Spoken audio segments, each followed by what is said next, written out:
Does this universe online needs an art director? Let's talk about it. Hello heroes and villains, welcome to Multiverse. Recently we have seen that this universe online are still looking for positions like art director, creative director, lead designer, and probably others I forget to mention. And that makes a lot of people very worried and very concerned, especially about the future when it comes to this universe online. I tried to reassure people a little bit with my video about the leadership of this universe online, and basically people were worried that pretty much what the position that this universe online are trying to fill are pretty much all leadership positions. So people thought that there was no leadership right now in this universe online. I tried to reassure people by saying that no, there is leadership at this universe online, but that leadership does come from EG7. But what about the other positions like art director, creative director? Like, does this universe online really need an art director? The answer is yes and no. Sadly, that's the short answer. I guess you're gonna have to stick around for the long answer. Also, we're going to talk a bit about the other positions, the creative director, and we're going to talk a bit more about the leadership. I just mentioned the art director in my title and my thumbnail. I was trying to come up with a short title and also a neutral title. Like I didn't want to have a long title that was does this universe online need art director, creative director, lead designer, etc. And also I was trying to come up with a somewhat neutral title because with my leadership video, sadly I was accused of fear mongering, and that was pretty much the opposite. The intent was not to spread fear; it's actually to reassure people. I know that it may seem bad that there's no art director, but I guarantee you that is not the end of the world. Not even close. The same with not having a creative director. That's not a big issue either. We haven't had a creative director for like the past 2 years and a half, and I'm sure most of you did not even notice. And the same for the leadership. Yeah, these are pretty much leadership positions. Sadly, the truth is, when you have a small organization like Daybreak that is part of a bigger organization like EG7, the true leadership is not at Daybreak. The true leadership is at EG7. The best example I can think of that is the ally system. We pretty much started seeing the leadership of EG7 with the House of Legends. When we got the House of Legends, they added a new system that was the ally system, and you can clearly see that that came straight from EG7. But Multiverse, how can you possibly know that? I hear you ask. It's quite simple. EG7 are pretty much into mobile gaming, and you can clearly see that something like the ally system, especially the way that we're trying to aggressively monetize the ally system, you can tell that that came straight from a mobile game. And the other thing is that you could clearly see with the abilities of those allies that whoever came up with the ally system had never played this universe online before. I even mentioned as much at the time. It looked like something that the marketing department came up with, which is probably what happened. The odds are that whoever is at the marketing department at EG7 came up with the ally system without knowing anything about this universe online, and it really showed. Some of the abilities, like the ability of Aquaman early on, would give a boost to your pet when you summon your pet, and originally it was only working with the Earth pets, if I recall correctly. And the boost was only temporary. So in order to be able to benefit, to have your pet benefit from the boost, you had to constantly unsummon and summon, unsummon and summon your pet in order to be able to give it the boost. And whoever came up with that ability probably never played an Earth tank before or an Earth character before. You don't summon your Earth pet at every battle. Heck, you don't even summon it all the time. You summon it pretty much when you log in. You summon your pet, and you're good to go until your pet actually gets destroyed. And in the case of Brick, it takes a lot to destroy Brick. So early on, from the abilities that the allies had, we could easily tell that whoever came up with the ally system had no idea what this universe online is or how to play this universe online.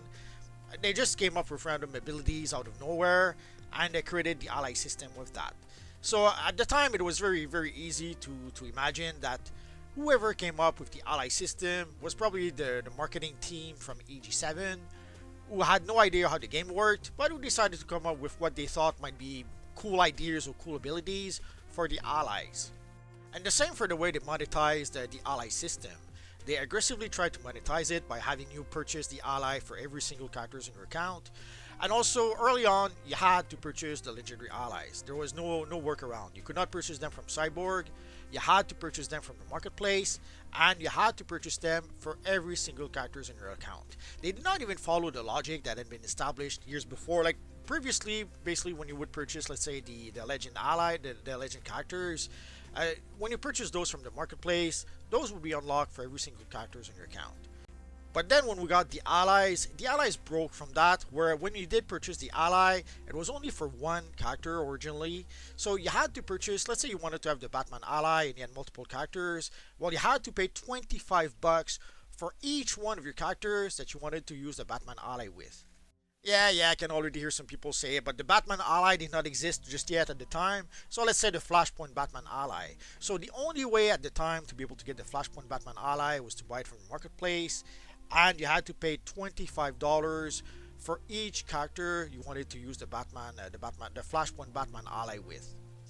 Luckily, people pretty much revolted on the forums, and they changed that so that now when you buy the ally, you can redeem it for every single characters in your account.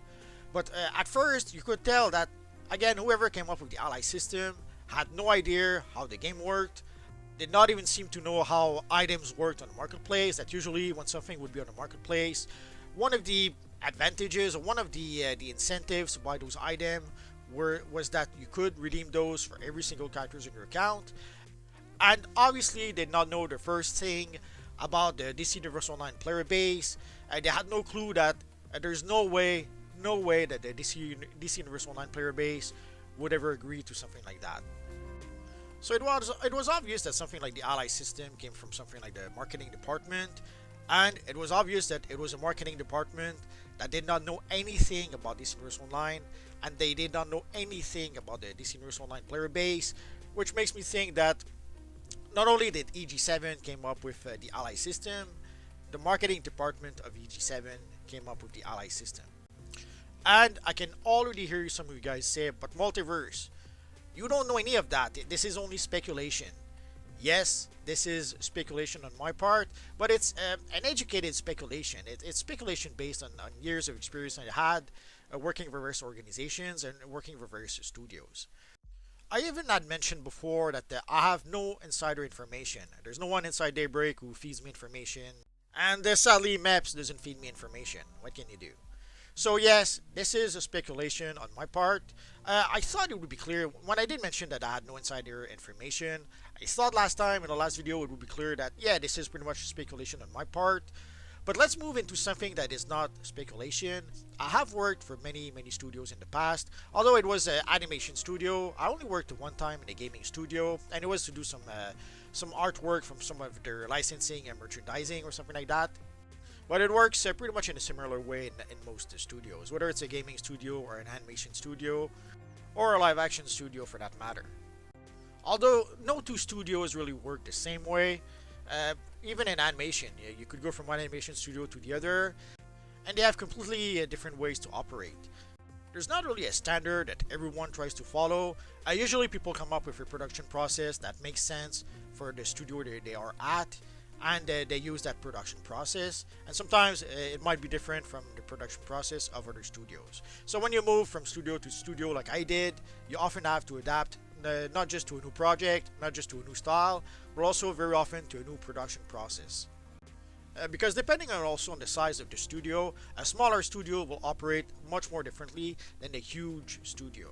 In a big studio, you can have people that are hyper specialized in certain tasks, and very often in those studios, people will do one task and one task only. And if you ask them to do something else, they'll tell you, it's not my department, go see whoever is in charge of that department.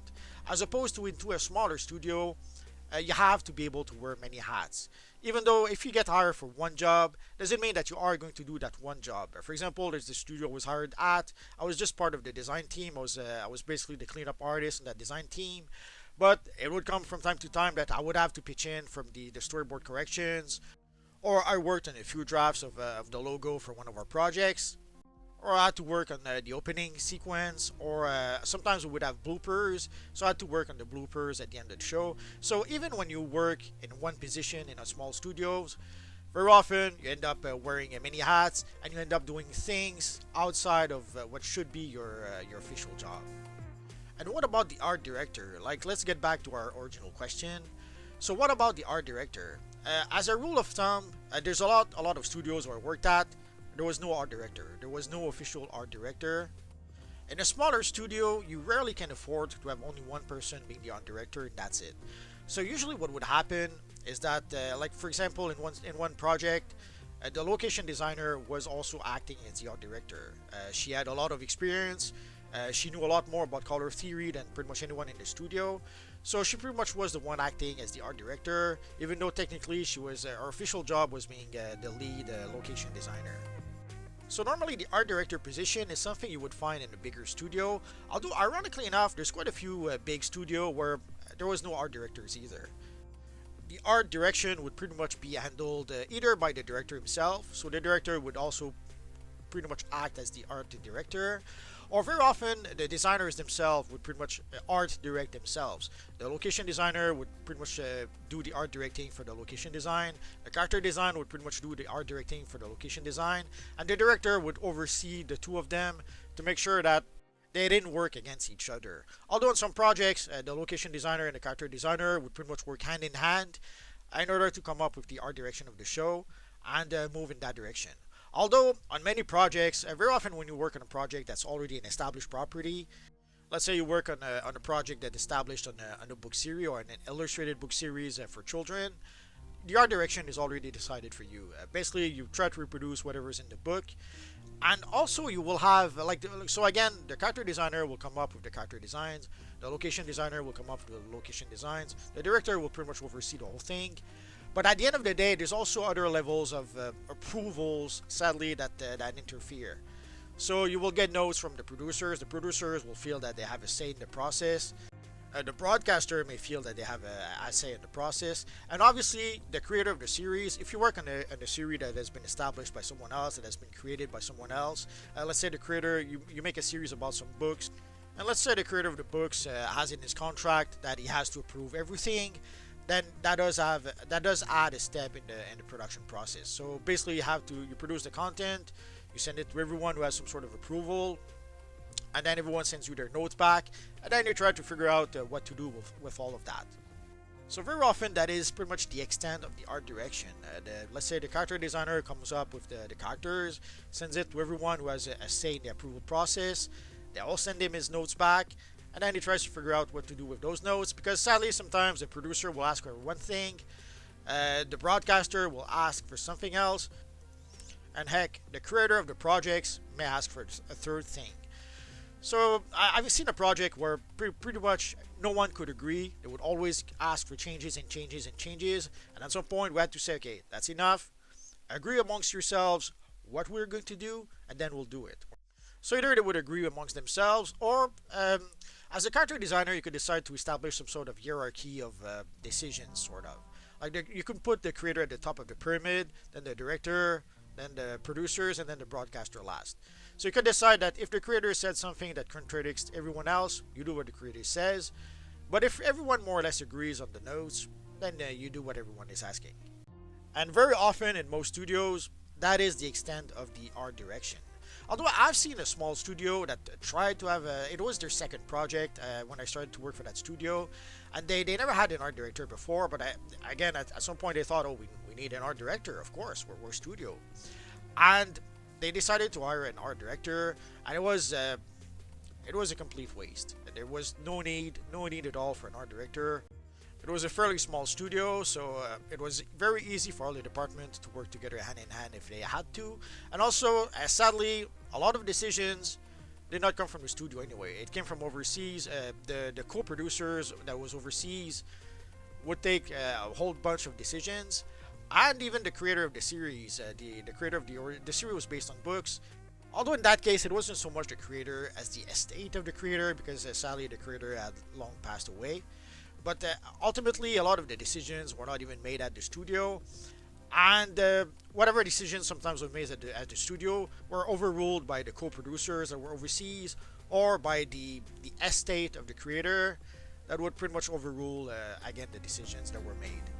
So it was the one time that the studio had an art director, only to realize that with a studio as small as they had, and with the decisions also being made by other producers overseas or other creators, it was completely pointless to have an art director. Heck, not only was it a bit pointless, it was counterproductive. Basically, the art director would try to do his art directing job by making decisions. The producers overseas would not agree with those decisions, so they would ask for something else, or the estate would not agree with the decisions and they would ask for something else. And then there was this weird tug of war between the art director trying to get what he wanted, the estate trying to get what they wanted. It was a bit of a mess. So yes, in theory, a studio should have an art director, but in practice, most studios I've worked at never had an art director. So this Universe Online not having an art director, again, that is not the end of the world. The studio will work fine even without one. And technically, the art direction for this Universe Online should be summed up in two words: Jim Lee. At the end of the day, you don't really need an art director. All you need to do is get a huge stack of Jim Lee comics and get the art direction from there. And that is what DC Universe Online was based on originally.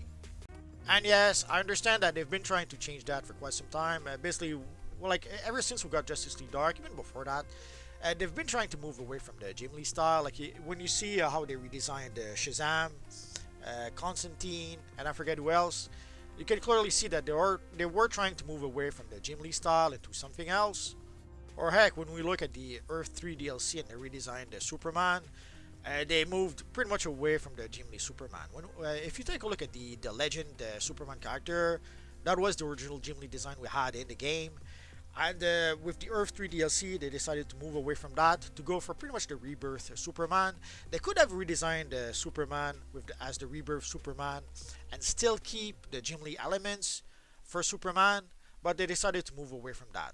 No longer did our Superman have the big square jaw.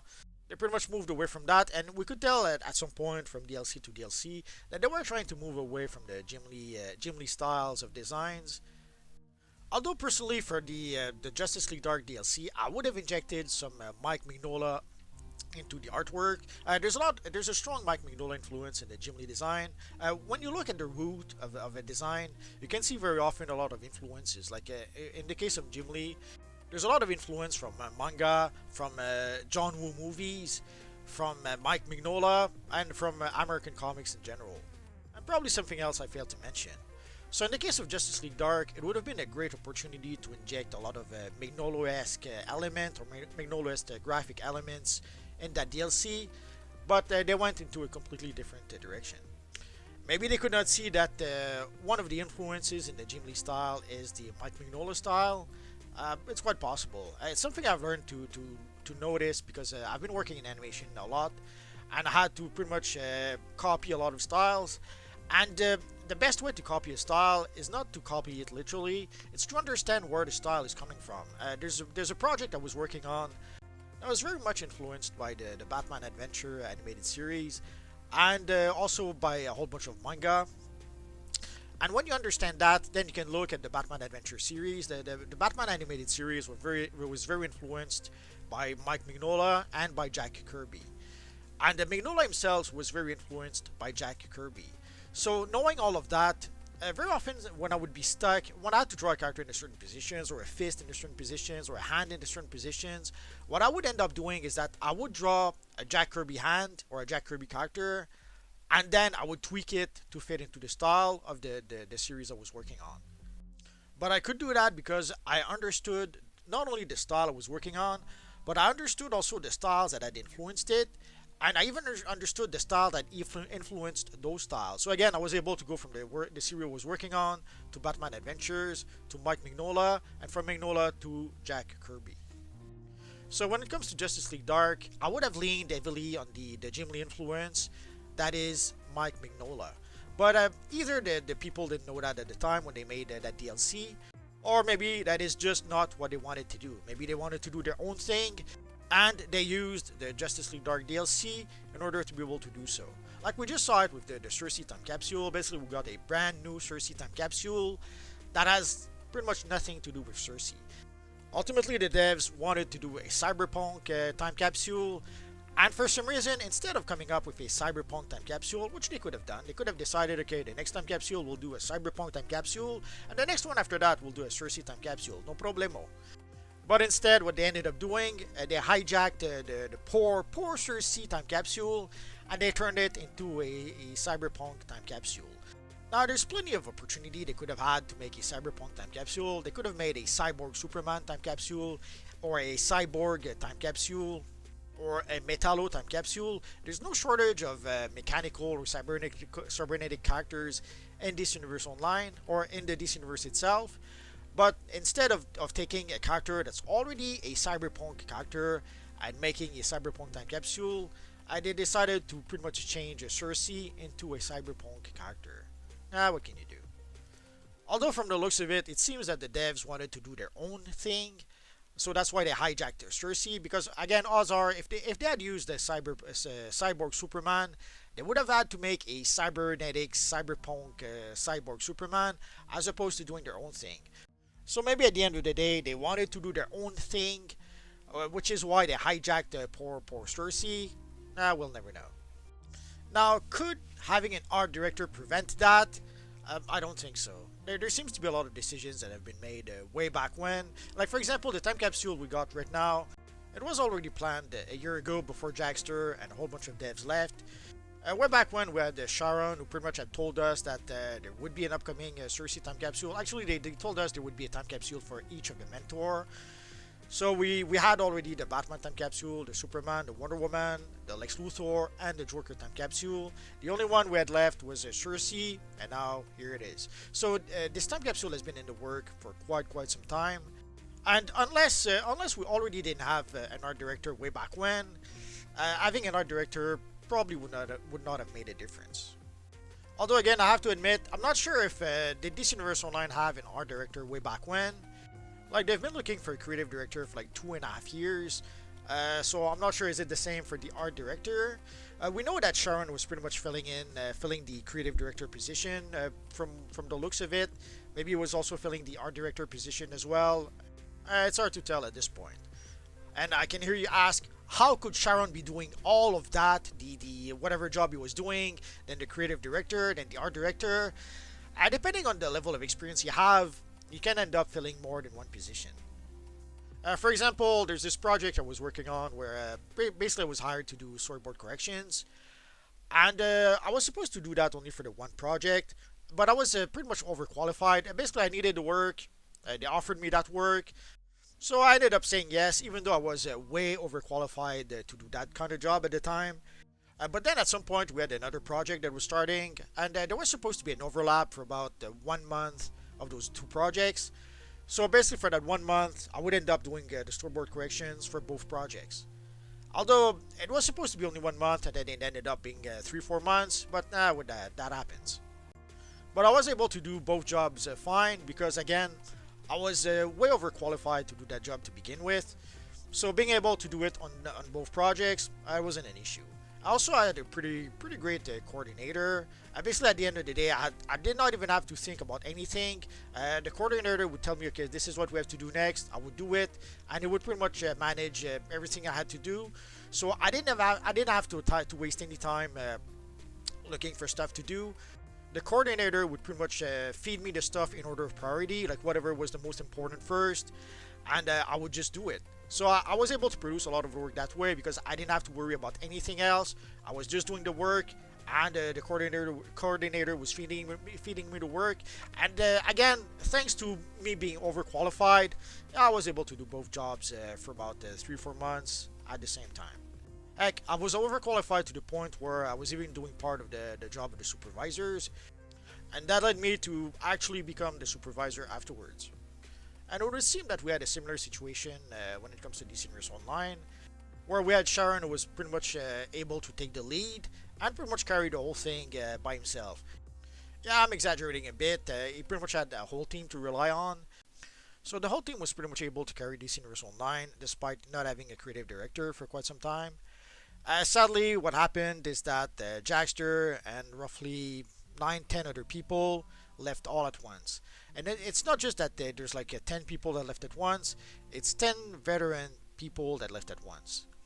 Already we knew that DC Universe Online had hired a bunch of new devs, and basically the veteran were training those new devs, and it takes a while to be able to train someone for a position. Depending on their level of experience, and depending on the type of job it is, it can take a while to be able to train people properly for a new job. But at least we at the time we had the older devs that were there to be able to train the new devs. Sadly, a whole bunch of older devs left, and they left pretty much all at once. That is why we had such a tough time in 2022. It's not so much that DC Universe Online has been lacking devs, because they've been lacking devs for as long as I can remember. They've always needed more and more devs. But when a whole bunch of them left all at once, that was a pretty tough blow for DC Universe Online. I tried to mention to people at some point not to worry too much. It would take pretty much a disaster to pretty much shut down DC Universe Online. And someone mentioned that all the devs leaving at once, that was a pretty big disaster. But when I was talking about a disaster, I was talking about like hitting a wall that would pretty much shut down the production. Yeah, losing a whole bunch of devs all at once, that was pretty bad. It was a rough time to go through, but it was pretty much like a speed bump, a pretty big speed bump. But it wasn't like hitting a wall. Hitting a wall would be like the studio burning down, and they literally have to shut down the studio. Or the evil James Gunn pulling the DC Universe Online license away from Daybreak, literally shutting down the game. Like those would be disasters that would shut down DC Universe Online forever. But a whole bunch of devs leaving all at once, yeah, it was a tough time to go through. It did hurt DC Universe Online in 2022, but it was in no way something that could shut down DC Universe Online. So short of Daybreak pretty much shutting down and declaring bankruptcy, or EG7 deciding to pull the plug on the DC Universe Online, short of a disaster like that, DC Universe Online will not shut down anytime soon. And for quite some times in the various investors meetings that we've been aware of, we can see that there is a long-term plan for DC Universe Online. Basically, Daybreak are planning in the long term, and EG7 are planning in the long term with DC Universe Online. So my guess would be that they probably were able to renew the license for like the next 10 years, or they're planning to be able to do that. So if you're worried that DC Universe Online might shut down because they have no creative director, no art director, and stuff like that, I would say do not worry. Unless again the disaster happens, AG7 decides to pull the plug and turn DC Universe Online into a mobile game. Unless James Gunn decides to pull the plug and take away the DC Universe Online license from Daybreak. Unless something major like that happens, the studio burns down, DC Universe Online will be around for quite some time. Also, I've seen some worries. What happens if DC Universe Online gets shut down? I sadly have bad news on that front. Someday, many years from now, DC Universe Online will shut down. Nothing lasts forever. It's sad, but that's how it is. Now, there are some games that have been around for a long time. World of Warcraft has been around for quite a while. EverQuest is still around, and they've been around for quite a while. So, a game like DC Universe Online could last a long time, but there are games like City of Heroes that did shut down. It does happen. And sadly, the bad news is that if DC Universe Online does shut down someday, yeah, you will pretty much lose everything. All the money you've put into DC Universe Online, when it does shut down, yeah, you will lose all of that.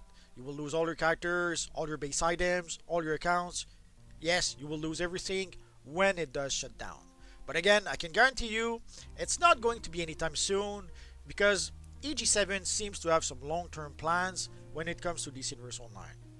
Also, some people have been asking how come they've been looking for a creative director for the past 2.5 years. How come they're still looking also for an art director? How come they're still looking for people to fill out the team? How come they were not able to do that just yet? Let's take a look at the creative director. Since Nerd of Prey left DC Universe Online, basically DC Universe Online does not really have an official creative director. Again, odds are someone like Sharon was filling out for that role, or Jackster probably was filling out for that role as well. But DC Universe Online did not have a creative director for quite some time. And you have to wonder why. Why does it take so long to be able to hire a creative director? I've seen a lot of theories about the engine. DC Universe Online uses an old engine, and nobody wants to work on an old engine. And people wants to work on the newest engine. Yes and no, not really. Yes and no. Sometimes it's not just a question of wanting to work on an old engine. It's being able to. I guarantee you that the new people coming out of school right now, of game design school, they're probably not learning how to use the older tools. Sadly, there's knowledge that is being lost as time goes by, and it's nothing new. It's something I've been seeing for at least 10, 15 years now.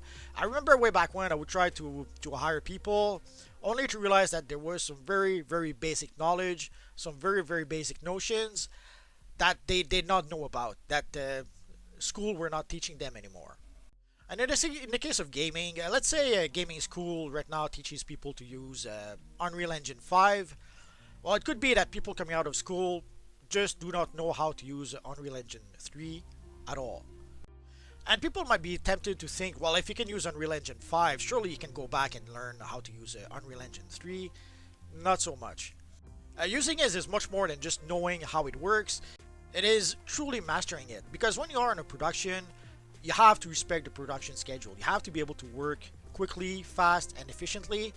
And you have to meet whatever deadlines you have. And you have to be able to do it in a sustainable way. Like, yeah, sure, you could decide to work 90 hours, 100 hours a week, week after week after week. Sadly, that is something that is unsustainable. Yeah, you can do that probably for a month, 2 months, 3 months, 6 months maybe. But eventually, sooner or later, you just cannot do it anymore. So you have to be able to use Unreal Engine, but also you have to master it so that you can fill the need of the production and so that you can do it within a normal work week. So already to begin with, that is a pretty tall order. And the other issue is that, sadly, for quite some time now, people come out of school and they're just not ready to join the workforce. It's sad, but it's something that's been true for quite some time now. You may have heard all over the media that there's a shortage in manpower, that companies have a hard time finding employees. That is in part why. Basically, people come out of college and they're just not ready to join the workforce. They would need 3, 4, 6 months of training. And even then, there's some people that I guarantee you, even after 6 months of training, I don't think they would ever be ready to join the workforce. I've seen an example where we needed to hire a whole bunch of people for a project. We figured there's going to be 3 classes of people that will finish school soon. So we figured out of 90, 100 people, yeah, we should be able to fill our team. We needed roughly 50 some people. So we figured out of 100 people, well, we should be able to fill our team easily enough. That did not happen. We did not hire a single one of those people. And it's not just that they were not ready to join the workforce. Not only were they not ready to join the workforce, somehow the school filled their heads into thinking that they should not ask any less than $1,000 a week for their first job. So they figured that they just came out of college, $1,000 a week was just the bare minimum they would accept for any job. And the worst part is that they were not even qualified for an entry-level job. They were not even qualified to do a job that paid $450 a week. Even for those kind of job, there's no way they could do those jobs. And somehow they thought they deserved $1,000 a week. So there was no way. They didn't have the skill, and they were asking way, way, way too much. So let's say you were willing to hire them and to train them. Basically, you would hire them for an entry-level job at $450 a week. But they were asking for $1,000 a week. So even assuming that you were willing to hire them and give them a month, 3 months, 6 months of training at $450 a week, it was not possible because they were asking for $1,000 a week, even though they were nowhere near qualified for that kind of cash. So sadly, there's quite a few reasons why it is very difficult to hire people these days. Sadly, a lot of people are just not qualified to do the job. And very often they're not qualified and they ask for $1,000 a week to do a job that they just cannot do. And also, a lot of knowledge is lost. A lot of knowledge that people used to know. Sadly, that knowledge has been lost and new people do not have that knowledge. Whether it is knowledge to use older tools or knowledge of older techniques. Or even worse, there's one time where we had a power failure in the studio. So we figured, okay, no problemo. We'll go back old school. So we took out our pens and paper and we figured, okay, we'll do the designs on paper, not a problem. Only to find out that the younger designers, they just did not know how to do that. To them, using a pen and a paper, that was completely alien. They were so used to working on the computer, expecting them to be able to work on paper, that wasn't an option. So we pretty much had to shut down that day because sadly the younger people in the studio lost a very important skill, the ability to work on paper. And it is something we see more and more. A lot of knowledge that used to be common knowledge is completely lost nowadays. So imagine a bit about some specialized knowledge or highly specialized knowledge Again, a lot of that knowledge is gone pretty much forever because sadly, there's a lot of knowledge that school seems to have stopped teaching their people, and also younger people don't seem to be very interested in learning how things used to be done. It's sad, but what can you do? But I can only here ask, surely for a job like a creative director, that doesn't really apply. Yes and no. You have to at least understand how the tools are working in order to be able to, even if you're not using them yourself, in order to be able to ask someone else to use them properly. There was this project where I speak. Also, that would be a good example of hitting a wall. There was this project I was working on where we had budgeted for 400 layouts per episode, and it turns out we had 800, 840 something layouts for the just for the first episode, and all the other episodes had a similar problem. And that was hitting a wall. Basically, we had gone over budget. We didn't have the budget to be able to pay for all of that, so that meant literally shutting down the production, sending everyone back home until we could either get redo the financing, either get more money or redistribute the financing differently so that we would have the budget to do it, or we had just hit a wall, and that was the disaster I was talking about. We had hit a wall where we'd have to shut down production, not knowing if we could start it again, and maybe we would never start a production ever again after that. Now that was hitting a wall. That was a disaster that could have shut down production. But then what I ended up doing is that I redid the layout analysis, only to realize that the person who did the layout analysis before me did not really understand what they were doing. Basically, we were using a program called Harmony, but they did the analysis as if we were using a program called Flash Animation. Basically, in Flash Animation, you can only zoom so much on the picture before you start seeing the pixels of the line. Basically, the lines are made up of pixels, and if you zoom in too much on the line, you actually see the pixels. So basically, you can zoom in what is called two fields. So with Flash Animation, you can zoom one field, you can zoom two fields, and you cannot zoom any further than that. But since we were using Harmony, we were using what was called vector lines. So basically, the lines did not have the pixels like Flash Animation. So with Harmony, we could zoom in a lot more than just two fields. So the person who did the layout analysis did the layout analysis as if we were using Flash Animation, but seeing we were using Harmony, the layout analysis was completely out of whack. So I was able to figure that out by redoing the layout analysis and seeing what went wrong. But just that small thing, just not knowing the difference between using Harmony and using Flash Animation, that simple knowledge caused a huge issue, and it gave quite a few gray hair to some of our producers. So imagine someone used to, let's say, Unreal Engine 5, who ends up using Unreal Engine 3, not knowing the limitations of Unreal Engine 3. You can see that could lead to a disaster.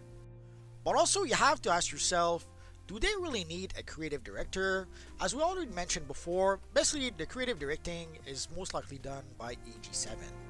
So do they truly need a creative director, or do they just need someone to execute the decisions made by EG7?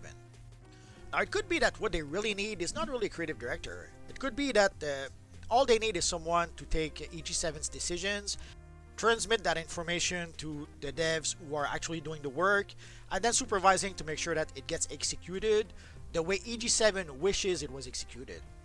Like, remember when I mentioned about getting the notes? Basically, I would get the notes from the producers, the creators, the broadcasters, and then I would make sure that those would be executed either by me or my assistants or whoever else was working in the team.